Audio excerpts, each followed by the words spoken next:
Let me know. Okay, I'd like to welcome everyone this evening, those that are viewing online and those that are here in person. We're going to start with our invocation, which will be followed by the Pledge of Allegiance. If you will, please bow your heads.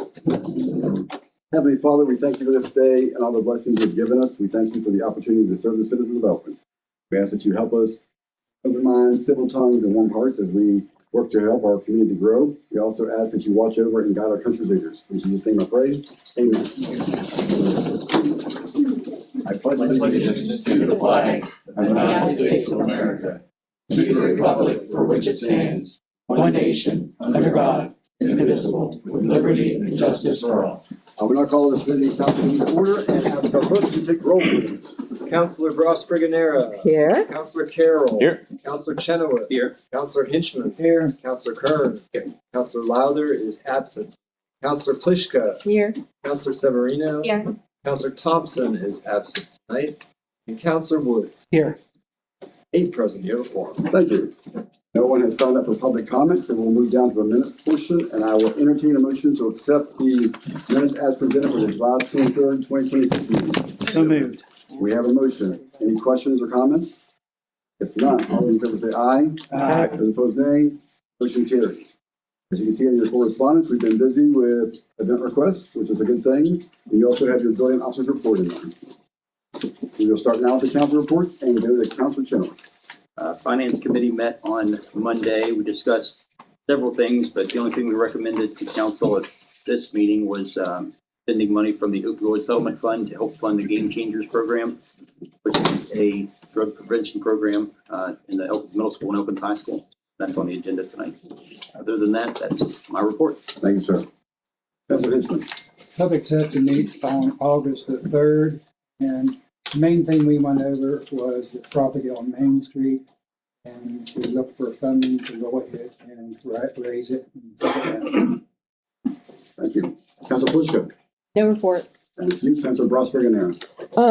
I just have a few things to report with Mon Forest Town, since I'm the liaison between the city and that organization. We had a quarterly meeting last month, and some of the highlights of that was the Mon Forest Town Partnership has a really substantial grant working with West Virginia Tourism, and just this last period, they had over 6.3 million social media views of their site. They're really pushing outdoor recreation.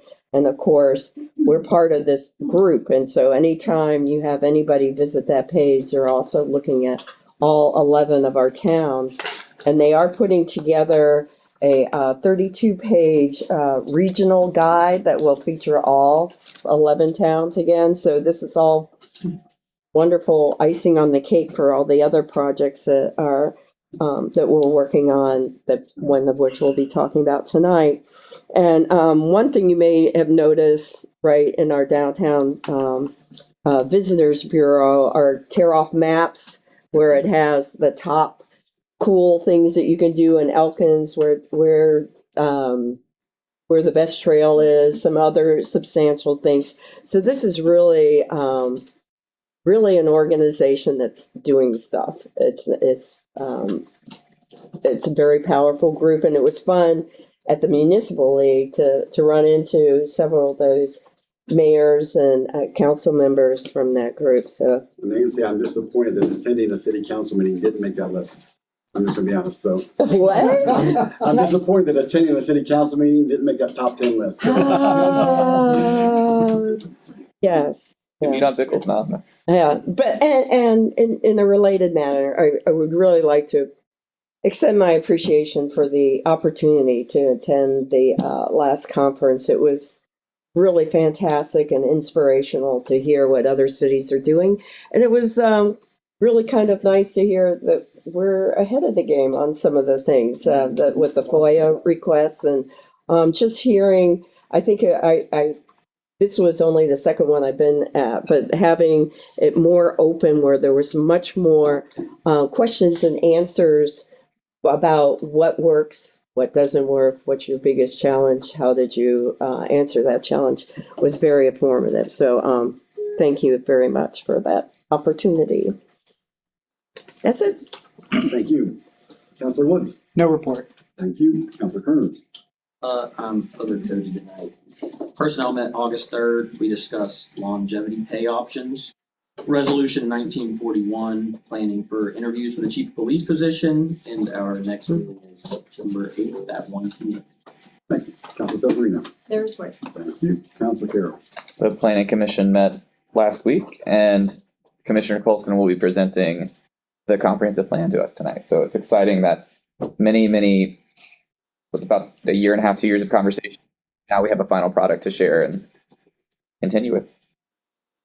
Thank you. Okay, moving down to the officer reports, we will start with our city treasurer, Ms. Judy.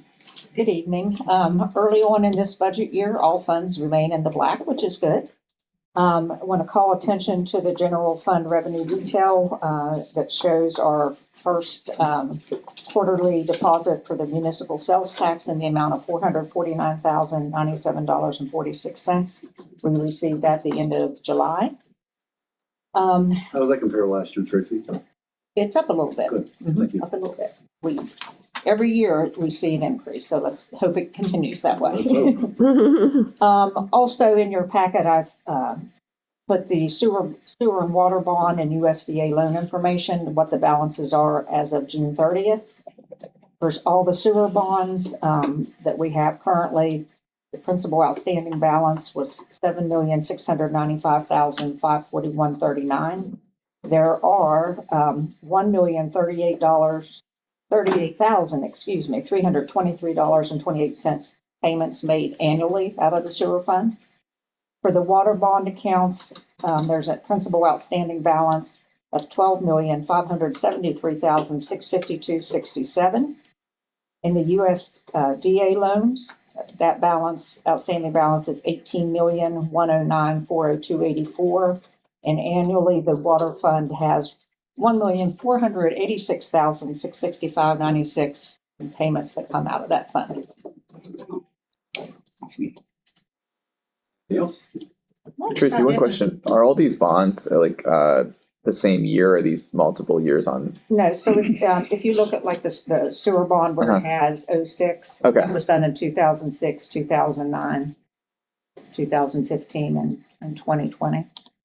And the reserve bonds are payments for the first 10 years of that. There's a minimum balance that has to be kept. And then once that balance is there, it stays there, continues to draw interest, while then you're paying on the revenue bond. Okay. And what every spring, usually the bond commission looks at that, and if they can take something and pay another bond off, they will do that and move money around. So, yeah. And then are the USDA water loans, are those from 01, 02, 03, or does that not follow that same naming convention? They are, so that's kind of a little different than the bond payments, but those are three different types of USDA loans that we have for the water plant. Oh, okay, good. And they're all from the water plant construction? Yes, those Okay, are the cool. USDA ones, oh, yes. Any other questions for Tracy? Thank you. You're welcome. Our operations manager, Ms. Lukasica. Good evening. So I'm gonna have to wing this because technology isn't working for me, so I'll be scrolling through emails for my reports. Start with the street department. Obviously, the street department's been very busy with the amount of rain and storms we've had recently. They have put down 17 tons of blacktop since the last meeting, patching some roads, potholes, things of that nature. They repaired roads from the previous storms: Kirk Street, Slaughterhouse Road, Thorn Avenue, Hill Lane, Lower Lincoln, and Whisperwood Drive. Installed signage on Bruce Street for children at play and the 25-mile-per-hour signs. Thank you. And they repainted the crosswalk at the middle school. They're currently still working on cleaning catch basins, things of that nature, doing some stormwater work as well. So they've been extremely busy. Sanitation department doing their thing, doing a great job. Keeping up with things very well. I commend those guys, even when they're getting storms, they're out there in it. We have had some safety talks about, lightning and things of that nature. If we have to shut down operations until the storm passes through, that's what we have to do. We have to keep our employees safe. So they continue to do a great job. I don't know if anyone could see when they pulled in, they're working on the roof of this building. So we finally got that project going. It'll be done soon. And I have an update from our code enforcement officer. This round of grant funding is complete. 8 structures, 1091 Harrison Avenue, 1303 Taylor, 129 Diamond, 414 Harpertown, 418 Harpertown, 12 Paul, 91 11th Street, 94 Ward are all complete. And funding for $99,216.82 will be taken care of by the grant. So tremendous job by our code enforcement officer, by Ms. Roberts, who we lean on heavily when it comes to working with DEP and making sure we dot all the I's and cross all the T's. So that's a successful program. I want to remind everyone, please, if you know of any properties in your mind, send it to Jesse and us. And I think Nancy, you have, but anybody else, please send us recommendations. We'll see where they fall, and they may be on the list we already have. So, but if they're not, we can add it to it and then evaluate priorities from there. The I was rest, very happy to sign the closeout document yesterday. yes, yeah, it's great. It's great news. Yes, it was.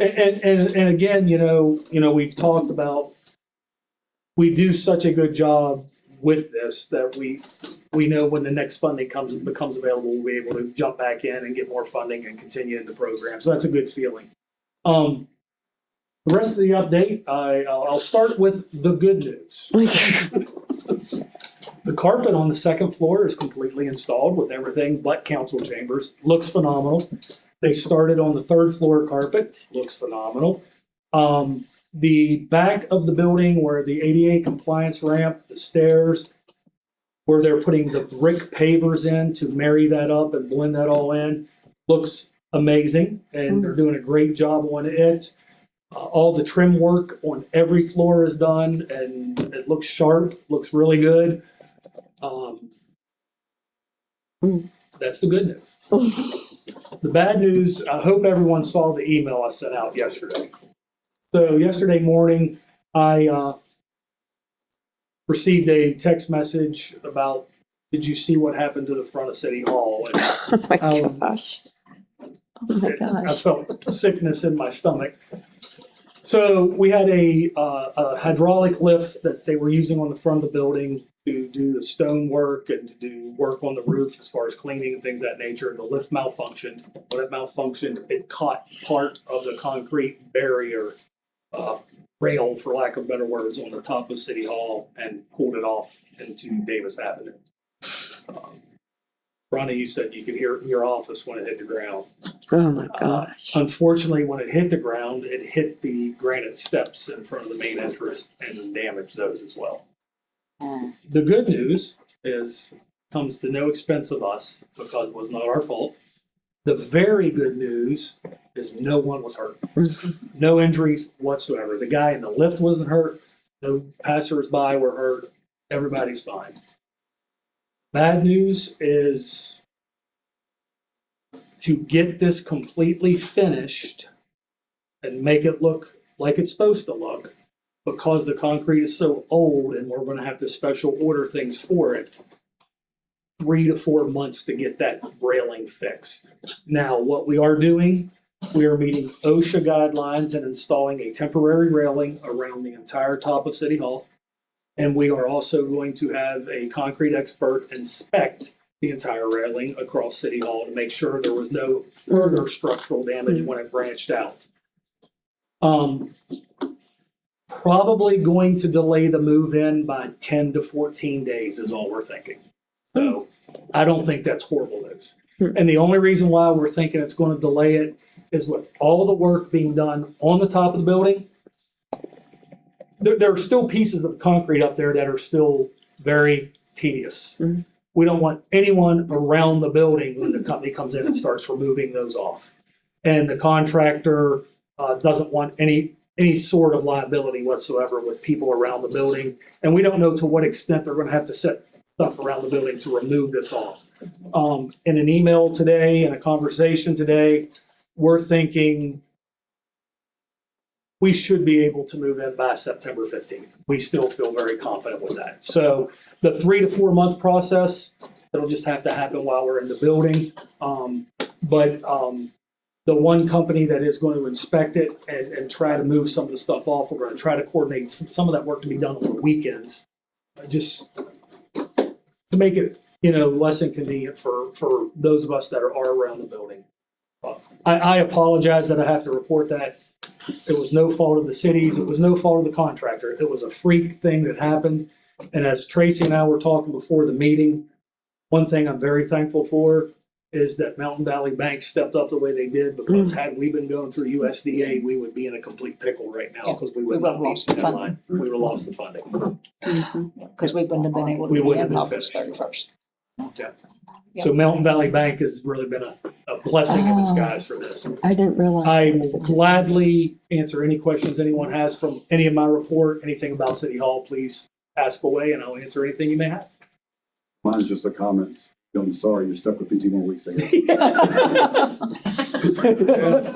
So, it's, but I'll plead the fifth. I was afraid it was gonna be far worse. I really was. I was afraid in the meetings yesterday, I was really afraid they were looking, but, there are a few fly in the ointments that the chief and I have to work through.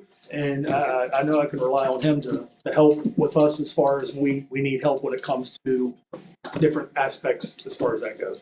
But thank God no one was hurt or killed. That's the key part. Honestly. That is really the key part. Thank God that did not happen, because, it took those solid granite steps and just did that.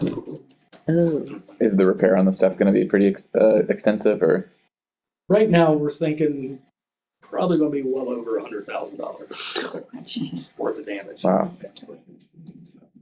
So like those steps will probably come all the way off and No. new. Oh, No, the company said that they can match it. whoa. Yeah, they That's can match it. So I'm not sure we can replace them, can we? that's just it. Right. We have to, so there's gonna be a lot of cutting, jigsaw puzzling going in, Whoa.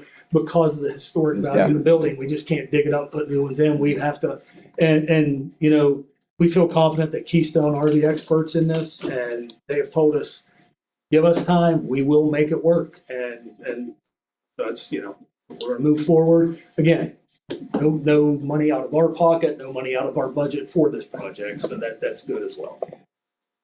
will make for a good story. Yeah. It's like the cracked Liberty Bell. Any other questions for Mike? Thank you. Well, Chief Hines, now that I've impressed you, do you have a report for us tonight? Yeah, just a brief one. Year-to-date call volume, we're sitting at 401 as of today. The application process for our entry-level exam that's scheduled for September the 12th has been open since last Monday. Last I looked was last evening or this morning. We have 11 applicants so far. That's about the norm for us. I think because of the displacement of all folks involved and kind of not having Sutton and I and the Civil Service Commission had this conversation in great detail. And the last thing we need to do is get somebody that would have brought a paper application to City Hall that gets lost in the sauce somewhere, and now our testing process is compromised, and that's the last thing we want. So we did electronic applications this time around, and so far it seems to have worked out pretty good. Haven't had any complaints so far, but it will close next Friday, the 21st, with the test scheduled September the 12th. So other than that, the State Fire Marshal's office does a small training and equipment grant every year, and historically it has only been open to 100% volunteer fire departments. And for some reason within the last year, and due to a code interpretation, they are letting park paid departments apply. So we're gonna apply for some additional ice rescue suits on that grant. We have 2 now, and thought this would, like I said, it's a small grant. usually $1,500 to $6,000. Because I've never applied, I don't know a whole lot about it. But we're gonna try to get some more of those ice rescue suits. They're a universal fit. They can obviously be used with water or shoreline ROPS and things of that nature, because they're legitimately one size fits all. When you read the advertisement from the manufacturer, it says anywhere from 5'11" to 7 feet, 110 to 330 pounds. It's pretty big range. So me and Ronnie could probably both get it.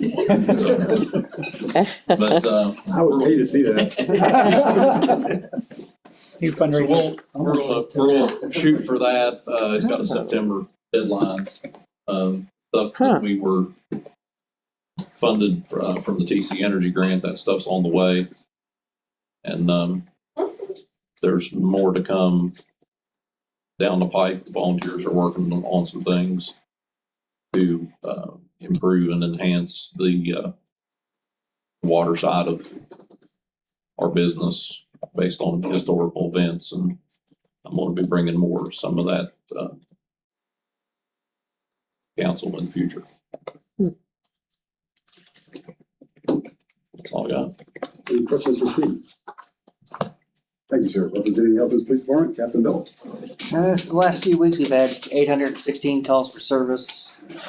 We're getting ready to move into Forest Festival time, so we're getting everything prepped for that. All we got. And we will be testing in the future, near future, hopefully. So Yeah, hopefully in the next month or so, at least. try to fill the empty spots that we have. Yes.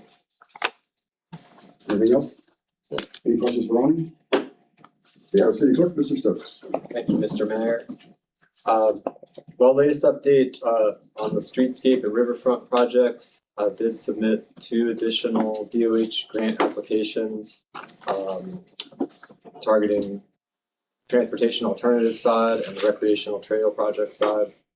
This year, there's no local match required, so shoot the moon. I went ahead and put in for $250,000 for each. We got $150,000 a year ago on our transportation alternatives grant. Once again, targeting engineering, as I hear that's probably the better use for DOH, avoiding some of the hoops they have to jump through for construction funding. Working on that, I was trying to think through, this is just sort of another grant a year later, same projects, same part of the funding. And I was trying to think of a way to articulate to DOH a bigger picture. And I came up with the project delivery strategy memo that's attached to the report. I was kind of thinking through that not having a ton of money all at once is sort of a feature, not a bug. These are multi-million-dollar plans, never get multi-million-dollar grants. And instead, I think as we get an engineer on board later this fall, the goal will be to kind of have this pipeline of construction-ready components, get different pieces of funding. Anyway, you can review that memo. As an ongoing feature in the report, I'm going to keep this funding picture in one place because you hear this amount, that amount. It's hard to kind of keep track of the stack. But basically, we have about $900,000 they're awarded or in hand through the TIF revenues.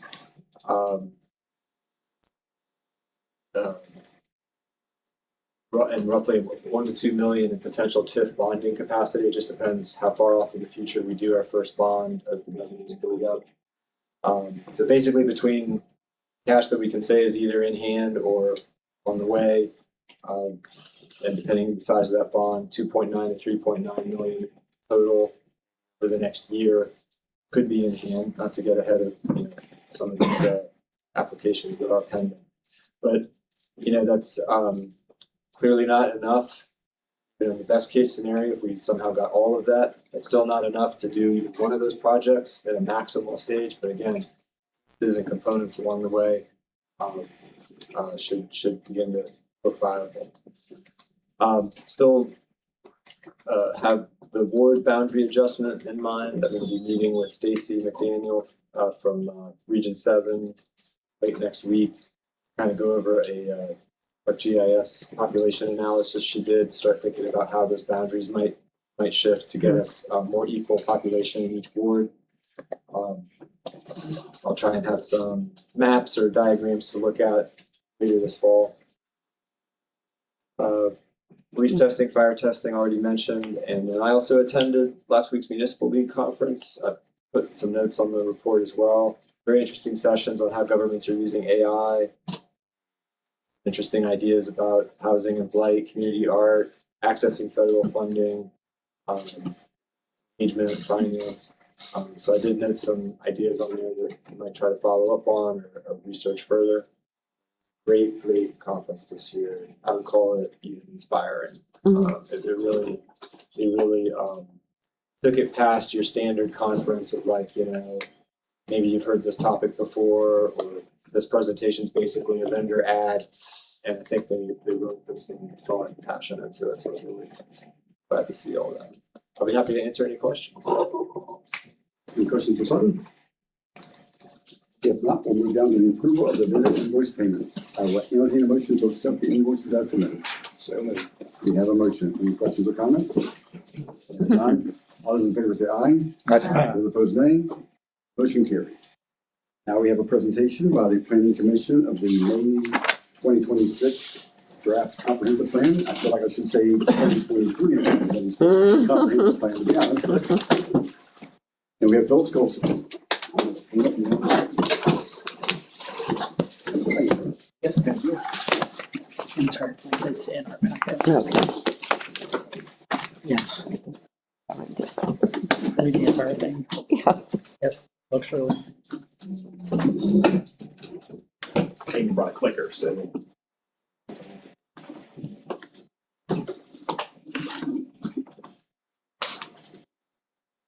Is that, can you do that? No, fire.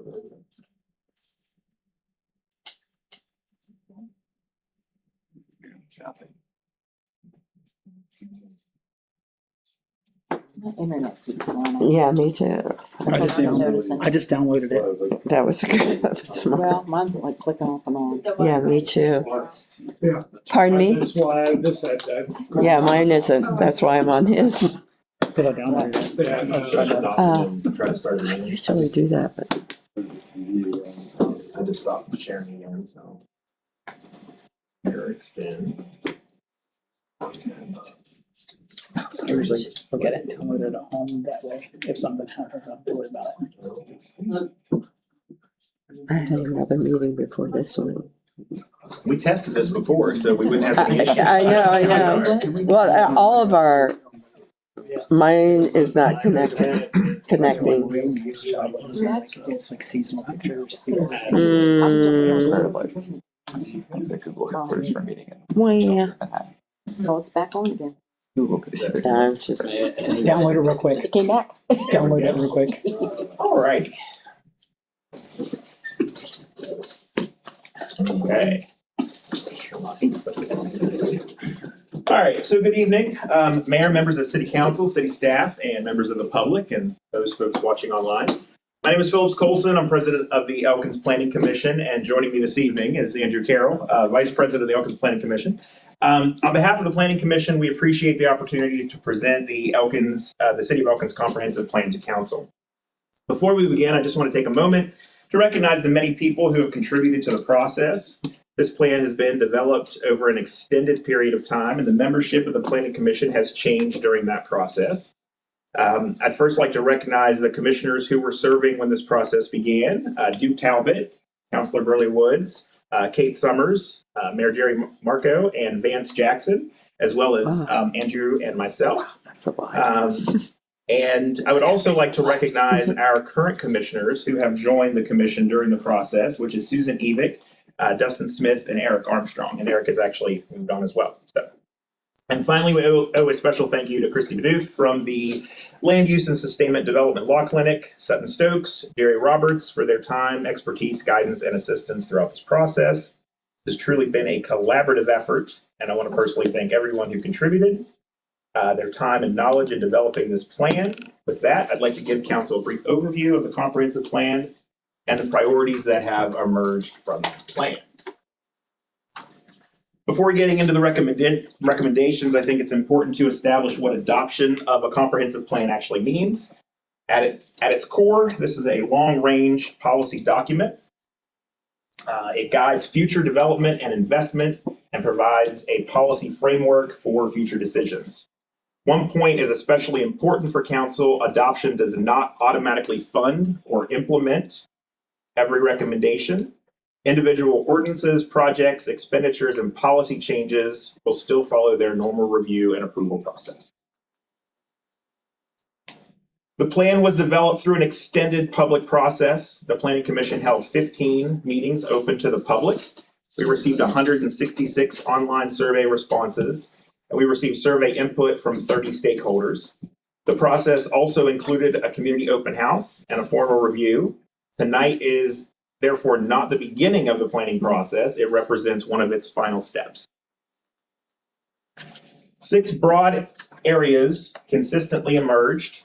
Those were public safety, housing, infrastructure, economic development, land use, and technology. These issues are interconnected. Housing affects the workforce and economic development. Infrastructure affects growth. Public safety affects quality of life. The plan looks at these issues together rather than treating them as isolated concerns. For public safety, the plan emphasizes ensuring the fire department is fully equipped and supported, strengthening coordination with the county, considering future service needs as Quarter H is completed, and continuing regional work on addiction, homelessness, and mental health. For housing, the plan focuses on dilapidated and unsafe structures, accessible landlord requirements, homeownership, property rehabilitation, and partnerships that can support quality and affordable housing. Infrastructure recommendations cover both utilities and transportation. The plan calls for continued water and sewer improvements, service expansion where appropriate, consideration of stormwater measures, and updated GIS mapping. It also recommends implementing the streetscape master plan, installing wayfinding signage, improving sidewalks and pedestrian safety, working with the West Virginia Department of Transportation, and continuing bicycle-friendly improvements. One of the most significant recommendations is to evaluate strategic annexation opportunities. This is not annexation simply for the sake of becoming geographically larger. It's about evaluating the opportunities where expansion makes practical and economical sense. The plan also recommends strengthening economic development within the city limits, maximizing the impact of the TIF district, encouraging property investment, supporting local events, and increasing public understanding of local government. The land use goal is to enhance and protect the characteristics of Elkins through proactive planning. Recommendations include considering zoning revisions as needed and as needs evolve, implementing the Riverfront Master Plan, improving parks and recreation, collaborating with the Historical Landmarks Commission, supporting recreational organizations, and continuing community cleanup partnerships. Growth and preservation do not have to compete. Good planning allows us to pursue both. Technology. Technology in this plan is a tool for better government. Recommendations include improving the city website, which this was also in our last plan, and I think we've checked this off our list, but I think as a website, it's a living item, so it's always going to be continuously improving. So certainly no shade thrown at the city website. It's been improving wonderfully. Making public processes more accessible, exploring appropriate smart city technology, and improving city data storage. And then there at the bottom, the practical question should always be whether a technology makes a city service better, more accessible, more reliable, or more efficient. The planning process identified 8 priorities. They include fully equipping and supporting the fire department, making landlord code requirements readily accessible, exploring homeownership support, considering a stormwater ordinance, implementing the streetscape master plan, installing wayfinding signage, developing sustainable approaches to sidewalks, and evaluating strategic annexation opportunities. These priorities provide a starting point. They're not an immediate commitment to fund it, and there's not an immediate commitment to fund every item. The comprehensive plan provides direction. Implementation happens through future decisions. Council and staff can use the plan when prioritizing annual budgets, capital improvements, ordinances, grant applications, partnerships, and other initiatives. Individual actions still require the appropriate review, funding, and approval. In simple terms, the plan helps us decide where we want to go. Future actions determine how and when we get there. The Planning Commission has completed its review and is presenting the recommended comprehensive plan to City Council. Council's role is to conduct the required public hearing, review the plan, and then determine the appropriate action under the process described in the plan. Council may adopt the plan, amend it, reject it, or defer action. And finally, I just want to close by thanking the Planning Commission, city staff, our consultants, stakeholders, and residents who participated. A comprehensive plan is about looking beyond the immediate issues in front of us and asking what kind of community we want Elkins to be in the years ahead. Its value will come from using it as a guide as circumstances and opportunities change. On behalf of the Planning Commission, I respectfully present the City of Elkins comprehensive plan to City Council for its consideration. Thank you. Any questions for Phyllis? I just, you all had numerous opportunities for public input, and I went to one of those, but I think you also had some other ones. Was there anything that popped out that you did tweak after hearing any public feedback on any issues? I mean, I think, and Andrew and I just talked about this a little bit, you know, we were able to, all of the feedback that we received, you know, we didn't just look at it and say, okay, you know, we looked at it, we discussed it, we determined whether or not it was something that needed to be in the plan. Some of it was implemented in the plan, some of it, you know, was not necessarily for this plan, but maybe could have been, you know, deferred to a municipal properties issue or to something else. That's how I would characterize like the last set of public comment we got was great idea, just needed to go down some other channels. But I think I'll just add a couple comments here. As I think the greatest thing about this plan, and I think this goes for the public too, and I would encourage everybody to not only read like the body text of the plan, but the tables and attachments at the end that kind of lay out how we've prioritized goals. I think it's really cool to look at because it allows us to be proactive. And then it also allows us to actually take action. You know, there's a great plan. And so now we just have to steward ideas forward.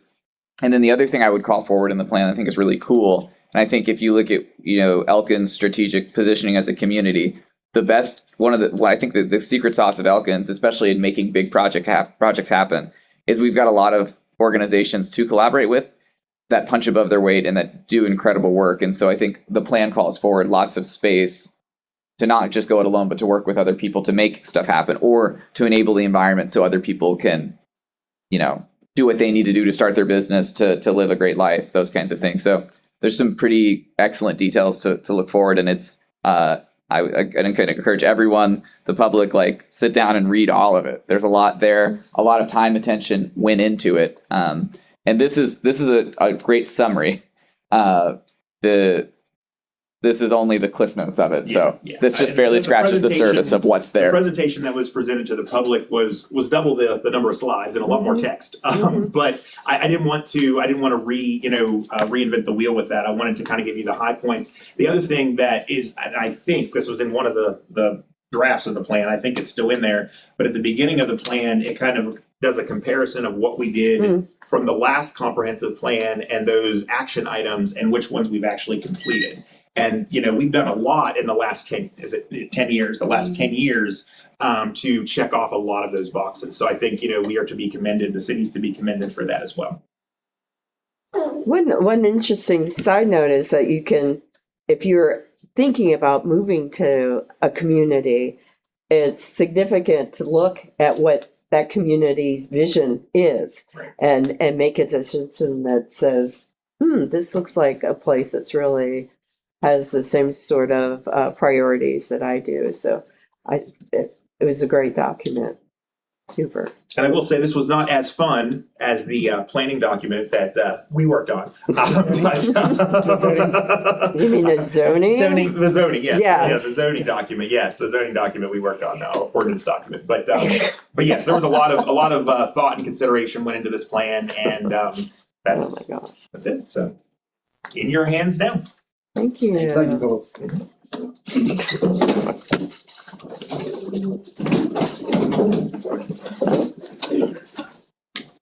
The sign board.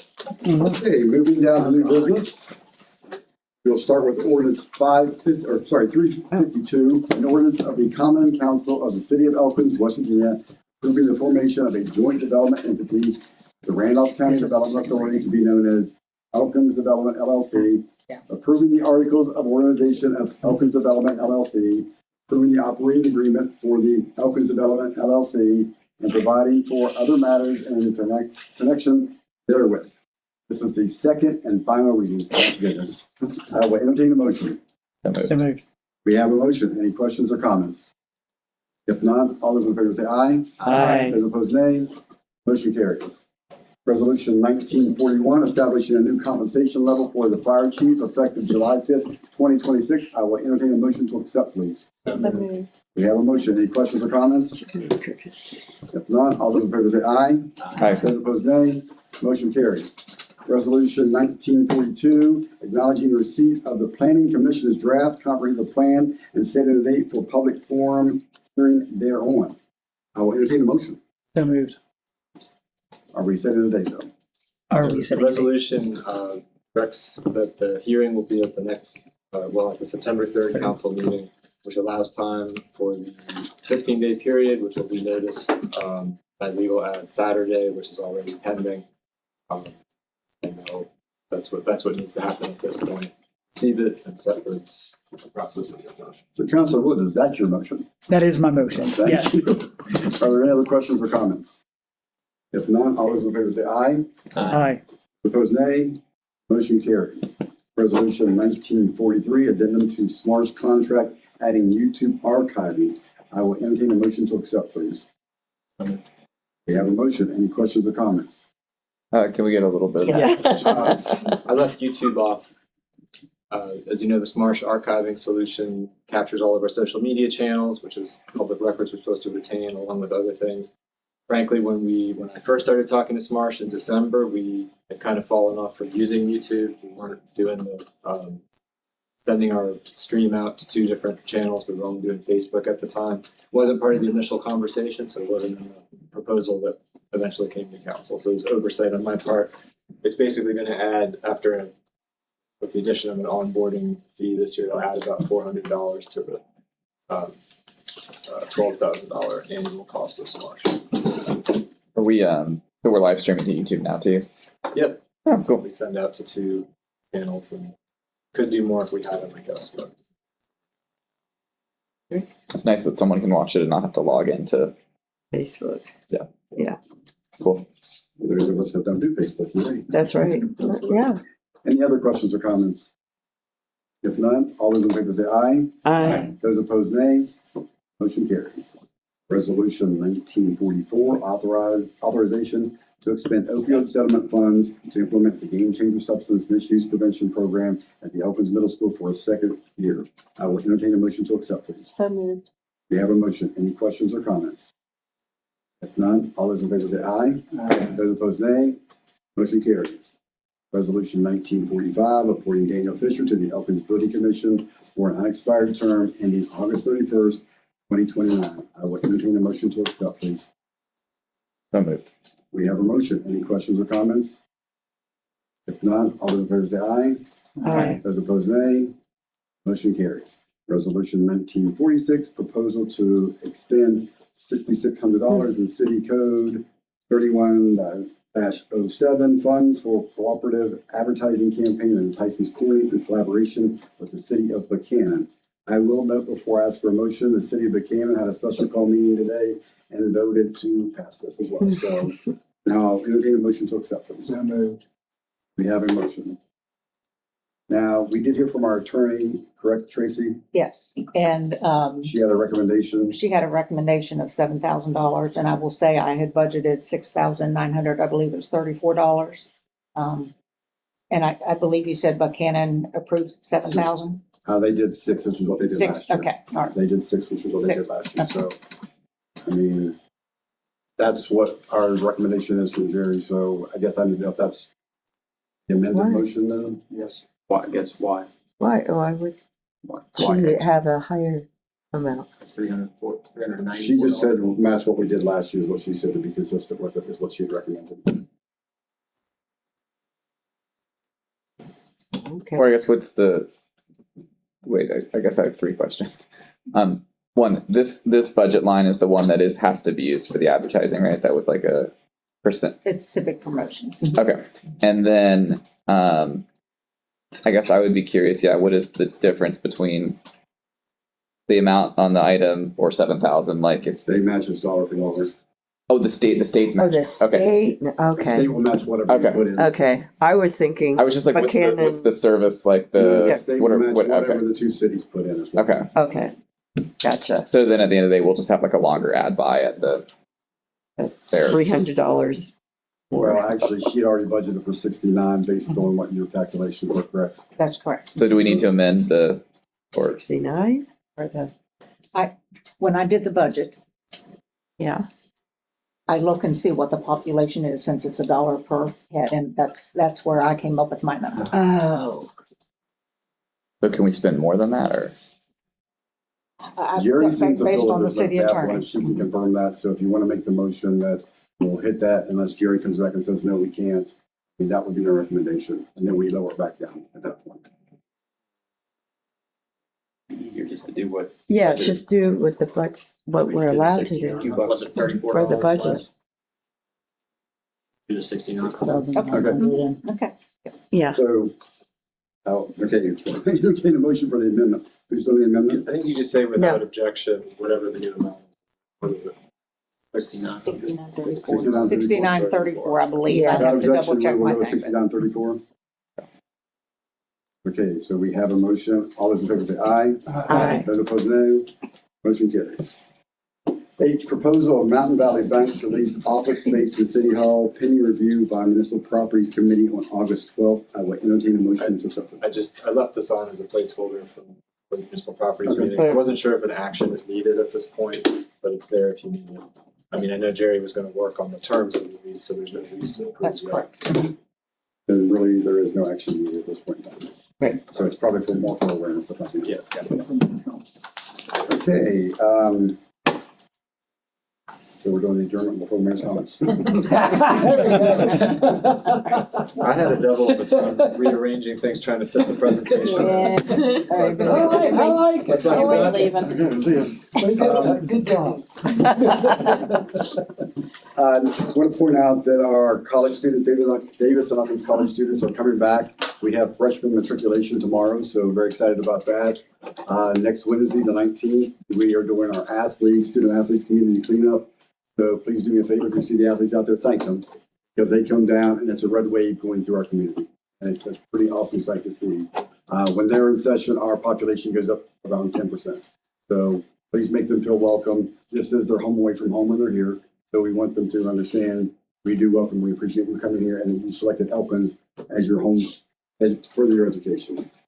I also was at the municipal league conference last week.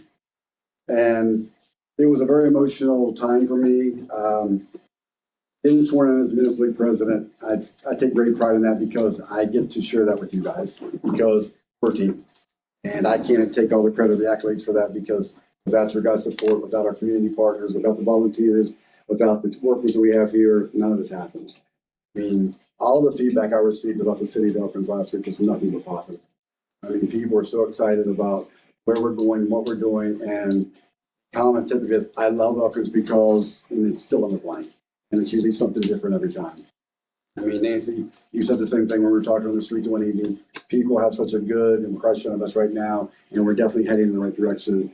And it's kind of affirmation that we have people kind of rowing in the same direction. We're doing things the right way, and we are ahead of other cities with what we're doing right now. So thanks to you as well. It's an honor to represent this council in this city and as the president. So I take honor in that. So thank you for your support with that. And for the people that has reaching out to me, thank you for that as well. With that, meeting adjourned.